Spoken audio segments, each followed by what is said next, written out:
શ્રીનાથજીના સ્વરૂપની અનેક પ્રકારથી ભાવનાઓના વિશ્લેષણ થયા છે.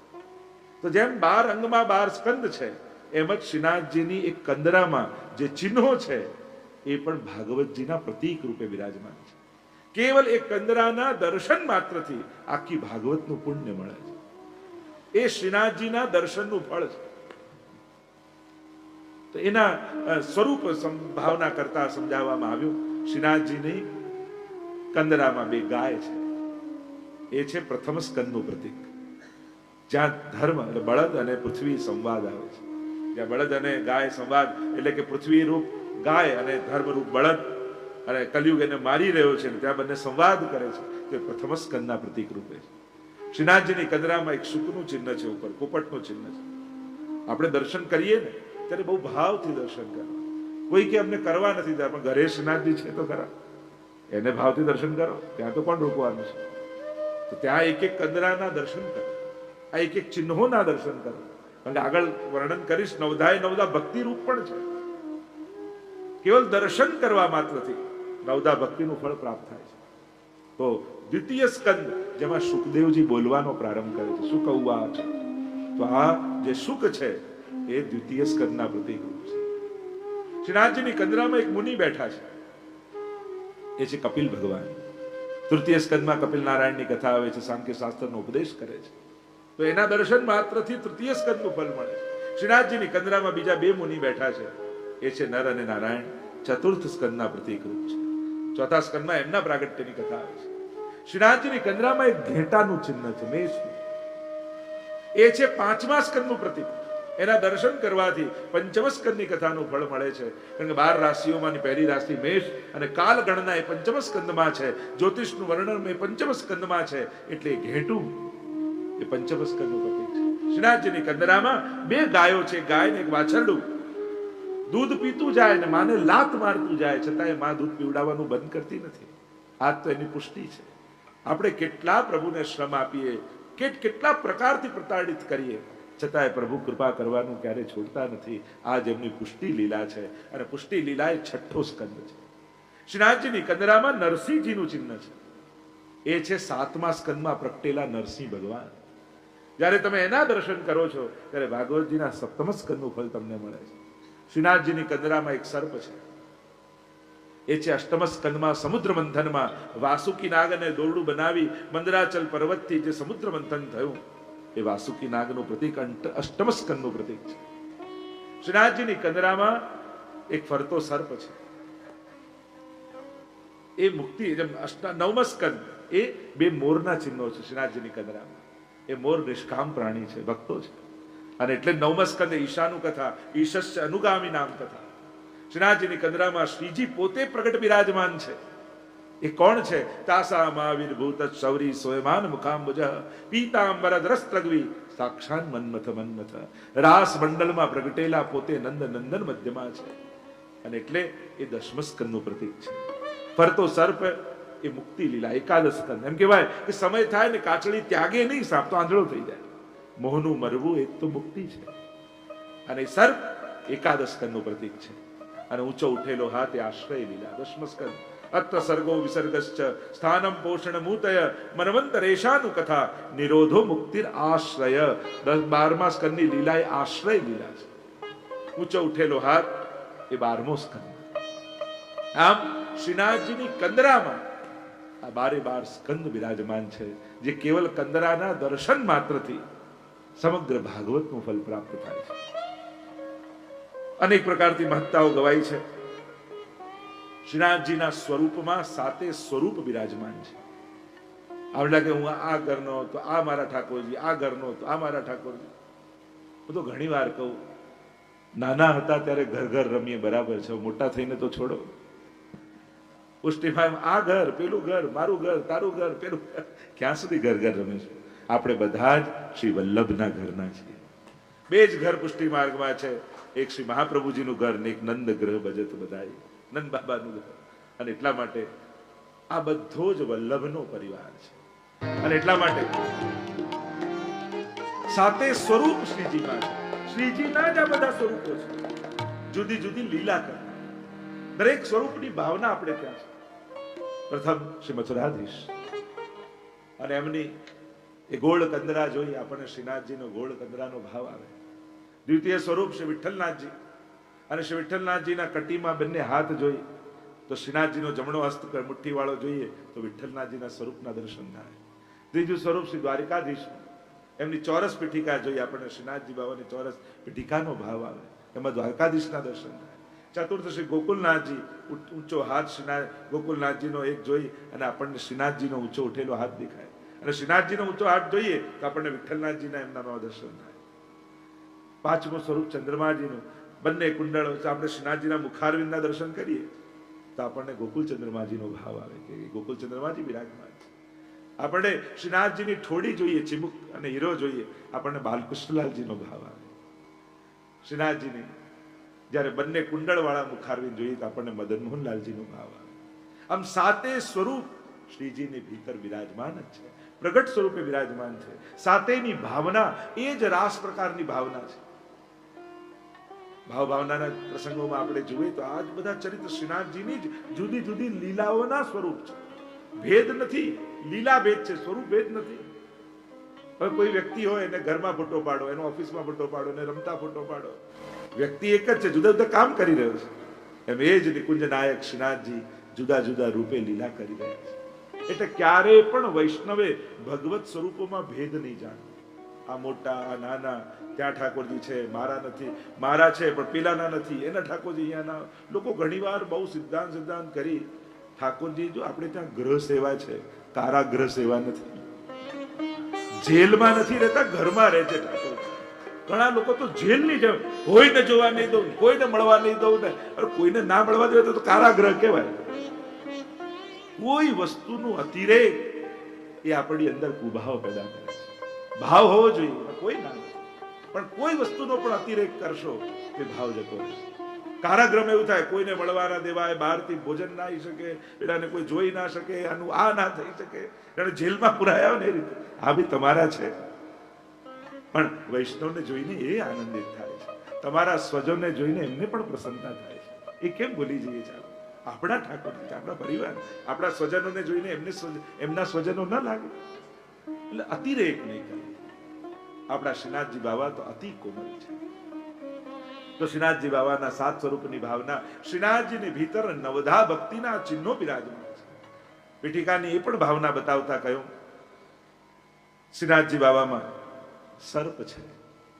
એ સર્પ ચક્ષુશ્રવા એનું નામ, કે ચક્ષુશ્રવા કો પ્રિય પાલના, એ પણ આવે, જે આંખોથી સાંભળે છે એમ કહેવાય છે. તો એ શ્રવણ ભક્તિનું પ્રતીક છે. આપણે ત્યાં શ્રવણ ભક્તિના શિરમોર પરીક્ષિત મહારાજને માનવામાં આવે છે. તો કેવલ એ સર્પના દર્શન માત્રથી આપણી શ્રવણમ ભક્તિ સિદ્ધ થાય છે. નવધા ભક્તિ આ બધા જાણો જ છે. શ્રવણમ કીર્તનમ વિષ્ણુ, સ્મરણમ પાદ સેવનમ, અર્ચનમ વંદનમ દાસ્યમ, સખ્યમ આત્મનિવેદનમ. જે પ્રહલાદજી ભાગવતજીમાં બતાવી ને, એ નવધા ભક્તિ એટલે કે હું તો 10 પ્રકારની ભક્તિ કેવલ શ્રીનાથજીના દર્શન માત્રથી સિદ્ધ થઈ જાય છે. નહીં તો ઘણી વાર લોકો એમ કે લો હવેલીમાં જાઓ તો મળે શું, ખાલી દર્શન જ કરવા મળે, બીજું શું? તો દર્શન કઈ ઓછી વાત છે? પ્રભુના દર્શન માટે તો ઋષિ મુનિઓ હાડકા ગાળી નાખે છે, તોય ભગવત દર્શન થતા નથી. અને આપણે લો દર્શન નથી થયા, બીજું તો દર્શન નાની વાત છે. શ્રીજી એવા છે જેનું દર્શન માત્રથી ઉદ્ધાર થઈ શકે છે.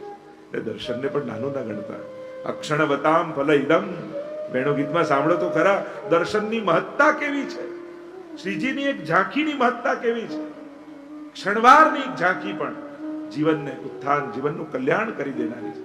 એટલે ક્યારે પણ એવું નહીં બોલું બીજું તો શું, દર્શન જ મળે ને, તો ભગવત દર્શન થવા એ તો જીવનનું પરમ ફલ છે. અરણ્યો ધન્યા સ્વમૂઢ મતયો વિહરિણ્ય એતા, યા નંદ નંદન મુપાત વિચિત્ર વેશમ, આકર્ણ વેણુ રણિતમ સહ કૃષ્ણ સારા, પૂજામ દધુ વિરચતામ પ્રણય અવલોકઈ. એ અવલોકન વેણુ ગીત સમયે હરણીઓ કેવી ટગર ટગર ટગર એક તીસે ઠાકોરજીને જુએ છે. પૂજામ દર્શન દધુ વિરચતામ, દર્શન માત્રથી પ્રભુની પૂજા કરે છે. અને એટલા માટે ભગવત દર્શન દુર્લભ છે. કોઈ પણ ભગવત કાર્ય માટે નાનો શબ્દ પ્રયોગ નહીં કરો, હલકો શબ્દ નહીં વાપરવો, લૌકિક શબ્દ નહીં વાપરવો. એટલે પુષ્ટિમાર્ગની ભાષા કહે ને, હાથ ખાસા કરો, ધરા કાપીને લાવ એમ નથી કહેતા, સુધારીને લાવ, સમારીને લાવ. શબ્દો પણ કેવા પ્રયુક્ત કરે. ઘણા લોકો આવું બધું અમને ના, આ તો વિવેક છે. ડિસિપ્લિન છે, આ કોઈ ધર્મ નથી. પણ ઠાકોરજી આગળ કેવા શબ્દો વપરાય, એ એટલા બધા કોમળ છે ને કે કઠોર શબ્દની પણ એમને ચોટ લાગે છે. એટલે કોમળ શબ્દનો પ્રયોગ આપણે પ્રભુ આગળ. અને હું તો કહું, પુષ્ટિ માર્ગે સાહિત્યની રક્ષા કેવી કરી છે કે આજે સમાજમાં શબ્દો બોલાતા બંધ થઈ ગયા છે, એ પણ પુષ્ટિ માર્ગીઓના ઘરે જીવંત છે. સાહિત્ય શાસ્ત્રની તમે રક્ષા કેવી, આ બધા શબ્દો જે ડિગ્નિટી વાળા શબ્દો, અને એ શબ્દો જ્યારે સમાજમાં પણ બોલાતા ભૂલી ગયા લોકો, પણ પુષ્ટિ માર્ગીઓના ઘરે બોલાય. પણ આપણને તો એક જ, આ પુષ્ટિમાં બધું બહુ અઘરું એમ કરીને સારી વસ્તુ ન સ્વીકારી. અરે, જેનું ડિસિપ્લિન સારું હોય ને એ જ સારી સ્કૂલ કહેવાય. ભણવાનું તો બધે સરખું હોય. પુષ્ટિ માર્ગમાં 500 વર્ષથી એ જ ડિસિપ્લિન જાળવી રાખ્યું છે. આજે પણ પ્રભુ આગળ કેમ બોલાય, કેમ બેસાય, કઈ શબ્દો વપરાય, કઈ રીતે ભોગ ધરાય, કઈ રીતે સરાવાય, આ બધાનો વિવેક. હા, આ કાયદા નથી, આ રૂલ નથી, આ ડિસિપ્લિન છે. રૂલ અને ડિસિપ્લિનમાં ફરક હોય. ઉત્તમ રીતે અભિવ્યક્ત થવું એ તો આપણા ભાવની ઉત્તમતા છે. તમે કંઈક બહુ ખરાબ રીતે ઘરમાં કોઈને જાઓ તો બધું ખરાબ પડ્યું હોય કે તો એ કોઈ ઘર ખરાબ નથી, એના મનની અવ્યવસ્થા બતાવે છે. આપણે કોઈ બી ક્યાં બી જાઓ કે જેને વ્યવસ્થિત જેનું મન નથી, એનું કઈ વ્યવસ્થિત નહીં રહેવાનું, એ દરેક જગ્યાએ કન્ફ્યુઝ રહેવાનું. તો એમ નહીં માનવું કે આ ખરાબ છે, મૂળ કામ તો અંદર કરવું પડે. લોકો એમને ટોક્યા કરે, તું ઘર ચોખ્ખું નથી રાખતી, તો પૂછું. મૂળ વાત છે મનને શાંત કરવું, મનને શિસ્તમાં લાવવું, આ પડે ઉત્તમતા આવી જાય. એટલે જ્યારે તમે મનને વ્યવસ્થિત કરો છો, પણ આપણે શું કરીએ, અચાનક જો પધરામણી થઈ એટલે બધા કપડા ઢગલા પડે કરીને ઉપર કપડું ઢાંકી દે, એમ થાય કે બધું ચોખ્ખું સારું. એટલે ઘણા લોકો કહે ને, અહીંયા પધારો જ ને, પધરાવા જેવું છે ને ઘર, તો આવું. પછી આઈને સંકોચ ના લાગે. એ ભાઈ અને ત્યાં જમવા આવ્યા, અને જમવા આવ્યા મહેમાન તો ખુશ થઈ ગયા કે આવું જમણવાર તમે ક્યારે જોયું. કે શું થયું કે દાળ ભાત બધા પીરસે, આમાં તો રોટલી ના કકડા કરીને રાખ્યા છે જેથી મારે તોડવું ના પડે. પેલા કહું, તારા પત્ની તો ખરેખર બહુ જ વ્યવસ્થિત, કે આમાં રાજી થવા જેવું નથી, એની રોટલી ગોળ થતી નથી એટલે ટુકડા કરીને મૂકે છે, એટલે કકડા કરીને મૂકે લાગે. એટલે ઘણીવાર અવ્યવસ્થાઓને પણ સુવિધાના નામે કપાઈ નાખ્યા. મૂળ વાત ઉત્તમતા, ઉત્તમ થવું. હું તો વૈષ્ણવતા કોને કહું કે માનવતા જ્યારે 16 કળાએ ખીલીને સર્વોચ્ચ અવસ્થાએ પહોંચે ત્યારે વૈષ્ણવતા બની જતી હોય છે. એટલે માનવતાની સર્વોચ્ચ અવસ્થા એ જ વૈષ્ણવતા છે. એ આધ્યાત્મિક રૂપે હોય, એ સાંસ્કૃતિક રૂપે હોય, એ બૌદ્ધિક રૂપે હોય, જ્યારે 16 કળાએ માનવતા ખીલી જાય ત્યારે વૈષ્ણવતા બની જાય. અને એટલા માટે સર્વમાં ઉત્તમ પ્રભુ આગળ, પ્રભુ સર્વોત્તમ છે. એટલે આપણી બધી ક્રિયાઓ ઉત્તમમાં ઉત્તમ રીતે પ્રભુ જોડે અભિવ્યક્ત કરીએ છીએ. એટલે આને અઘરું કરી ઘણીવાર સહેલું કરવામાં છીછરું ન થઈ જાય, એની પણ સાવધાની રાખવી. સહેલું શોધતા હોઈએ બરાબર, પણ બહુ સહેલું શોધનારો સમાજ નબળો હોય છે. સહેલું આપો એમ ન કહો, સાચું આપો એમ કહો. સત્યને શોધો, સહેલું ગોતવામાં ક્યાંક નબળાઈ ના આવે. હા, આપણને તો લેંગ્વેજ પ્રોબ્લેમ છે, પણ સંસ્કૃતમાં લખ્યું આપણને ન સમજાય એટલે આપણને અઘરું નથી. ભાષા નથી આવડતી, જ્યાંથી સમજાય ત્યાંથી સાંભળો. પણ જે સમજવું છે અને એને જે સમજાવી શકે એને સાંભળો. ઘણીવાર એવી ખીચડી કરી દઈએ, થોડું જ્ઞાન માર્ગનો, થોડું કર્મ માર્ગનો, થોડું ભક્તિ માર્ગનો, એટલે કન્ફ્યુઝ થઈ જઈએ કે આખી દુનિયાને ભગવાન જમાડે છે કે આપણે એને ભોગ ધરવાનો છે, આમાં સાચું શું? ભાઈ કન્ફ્યુઝ થઈ ગયો. જે રસ્તે ચાલુ છે, શ્રીનાથજી વિશે એને જઈને પૂછે જે પોતે શ્રીનાથજીમાં ન માનતો હોય, એને પોતાને શુદ્ધાન ન હોય. પ્રશ્ન કોને ક્યાં પૂછાય એનો તો વિવેક જોઈએ. પ્રશ્ન કોઈ ખોટો નથી હોતો, પણ ખોટા વ્યક્તિને પૂછશો તો કન્ફ્યુઝ થઈ જશે. તો ઘણી વાર કહું કે ગીતાજી પણ સારું થયું, બાજુમાં કૃષ્ણ હતા. 1 મિનિટ વિચાર કરો, મોહ જાગ્યો ને ધૃતરાષ્ટ્રને પૂછ્યું હોત તો યુદ્ધ લડવું કે નહીં, કેવી ગીતાજી મળી હોત? તો પ્રશ્નના સમાધાન કોની પાસે લેવાય એ સમાજ ચૂક્યો એટલે કન્ફ્યુઝ થયો. એટલે પછી બધું અઘરું, કઈ અઘરું નથી, સાવ સરળ જ છે, સહેલું જ છે. અને આપણે કરીએ એના માટે તો લખ્યું છે. એવું કોઈને હતું વ્યાસજીને કે એવું લખું કોઈને સમજમાં જ ના આવે, આ તો દ્વારકેશલાલજી આવશે ને સમજાવશે, એના માટે લખ્યું. આ તો બધું સમજવા માટે, જીવવા માટે જ ધર્મ છે ને. આપણું જીવન ઉન્નત બને, આનંદમય બને. બંધન ધર્મ નથી, મુક્તિ ધર્મ છે. ભય ધર્મ નથી, અભયત્વ ધર્મ છે. આપણે તો જોઈએ, આપણે રેડ લાઇટ ને ધર્મ માની, ના, ધર્મ ગ્રીન લાઇટ છે. રેડ લાઇટ તો એના માટે કે કોઈ સ્પીડમાં જઈ શકે એટલે અમુક લોકોએ ઊભા રહેવું પડે. કારણ કે કોઈ રસ્તો ખુલ્લો છે, કોઈ જઈ રહ્યું છે, એ કોઈને રોકવા માટે નથી, કોઈને જવા દેવા માટે. આપણે હંમેશા ધર્મને રેડ લાઇટ રૂપે જ જોઈએ છે કે રોકાવું, નહીં ખાવું, નહીં જવું, નહીં ખાવું, નહીં બોલવું, આને જ ધર્મ. અરે આ નથી, આ તો વ્યવહારિક બધા વાતો હોય. ધર્મના મૂળ તત્વને જુઓ, એ તો આપણી જાતને જીવંત બનાવે છે. જીવીએ છે પણ જીવંત નથી. ધર્મ આપણને જીવંત કરે છે. જે મૂળ ચર્ચા કરી નવધા ભક્તિ, તો શ્રવણ ભક્તિ એ કેવલ ચક્ષુશ્રવા એટલે કે સર્પ ને જોઈ, એમ કહેવાય કે સર્પ આંખોથી સાંભળે અને કાન ન હોય, પણ શ્રવણ ભક્તિનું પ્રતીક કહેવામાં આવે છે. પરીક્ષિત મહારાજ એ શ્રવણ ભક્તિના આદર્શ છે. સર્પના દર્શન માત્રથી નવધા ભક્તિમાંની પહેલી ભક્તિ સિદ્ધ થાય છે. બીજી ભક્તિ એ મસ્તક પર રહેલું સુખ, કીર્તન ભક્તિ, અને એના શિરમોર એ સુખદેવજી. શ્રીનાથજી બાવાની કંદરામાં ઉપર રહેલું સુખ, એના દર્શન કરવા માત્રથી આપણી કીર્તન ભક્તિ સિદ્ધ થઈ જાય છે. એ તો લીલા સુખ છે. સ્વામીજીએ લીલામાં પાડેલું સુખ છે. આખી રાત્રિ જે લીલા થઈ હોય, સવારે જ્યારે સુખ આંગળી પર બેસે ત્યારે આખી રાત્રિની લીલાનું અવગાહન કરે, અને સુખ એને સાંભળે ને પછી આખો દિવસ ગાયા કરે. અને એટલે જ એ સુખ, એ કીર, જેને સંસ્કૃતમાં કીર કહેવાય, અને એટલે જ આપણે ત્યાં જે ભક્તિ સંગીત ગાય એને શું કહેવાય? કીર તનયા. આજ સુખના વંશજો જે કીર્તન કરે છે, કીર્તિ તનયા. એક ભાવ એ પણ છે કે સ્વામીજીના શિષ્યો તો અનેક ભાવના કહી છે. તો સુખના દર્શન માત્રથી આપણી કીર્તન ભક્તિ સિદ્ધ થાય. કોઈ કે મને ગાતા આવડે, કોઈ કે નથી આવડતું. કોઈ નાનકડું બાળક હોય, એને રાજી કરવા, એને શાંત કરવા શું લતા મંગેશકરની સીડી વગાડવી પડે?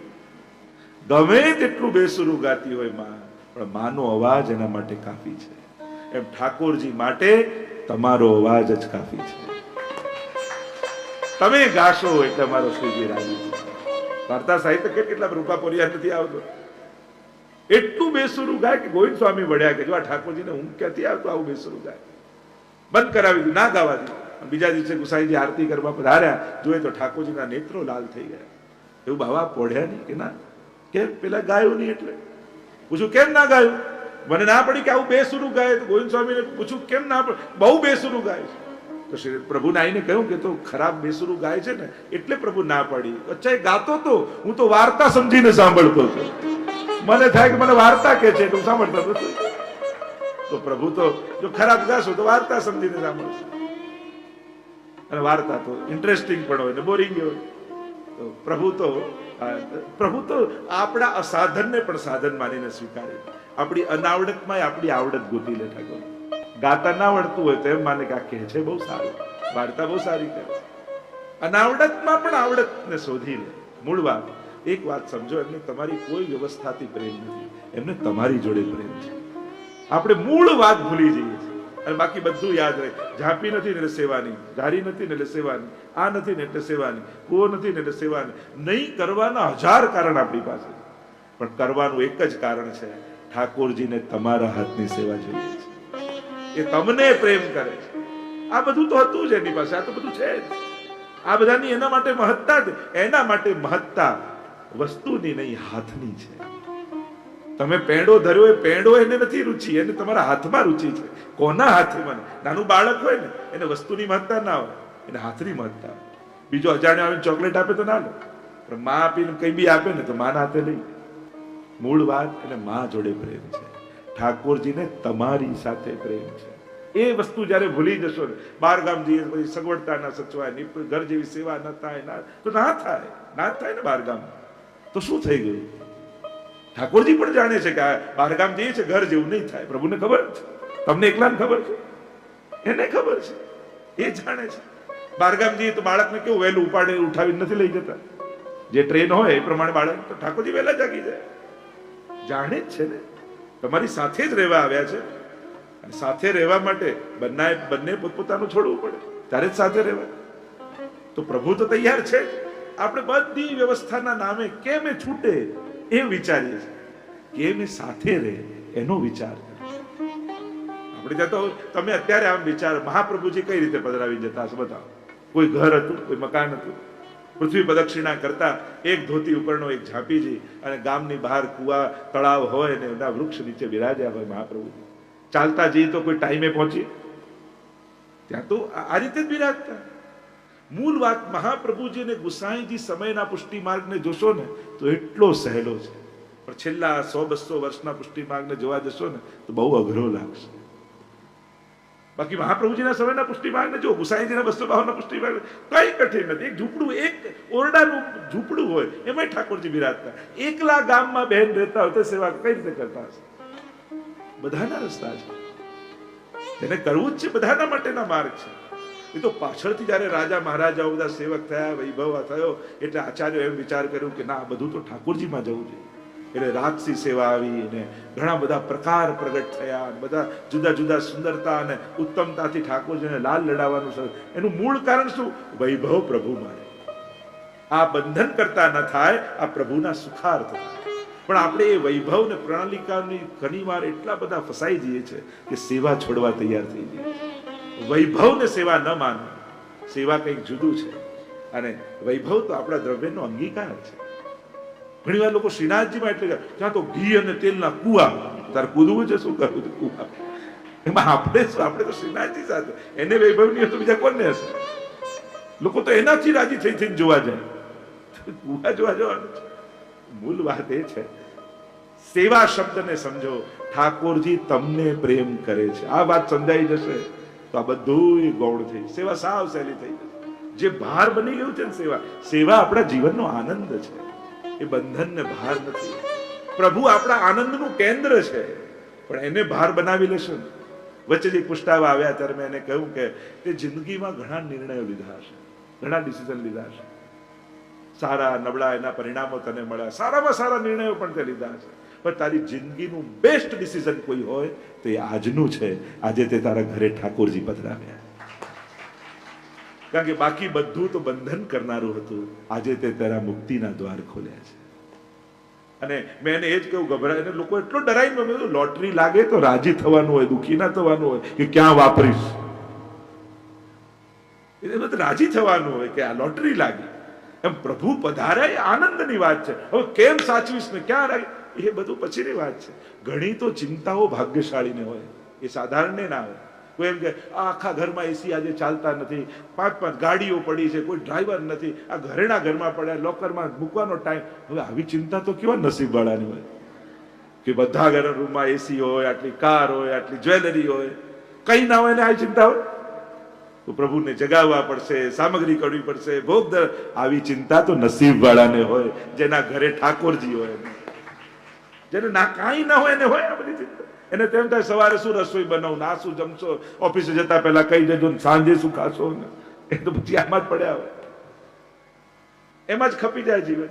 પ્રભુ માટેની ચિંતા થવી સવારે ઉઠીને, આનાથી મોટું બીજું સૌભાગ્ય છે. તો પ્રભુની કૃપાને સમજ. અમારા ઠાકોરજીની દ્રષ્ટિમાં કેવલ કરુણા.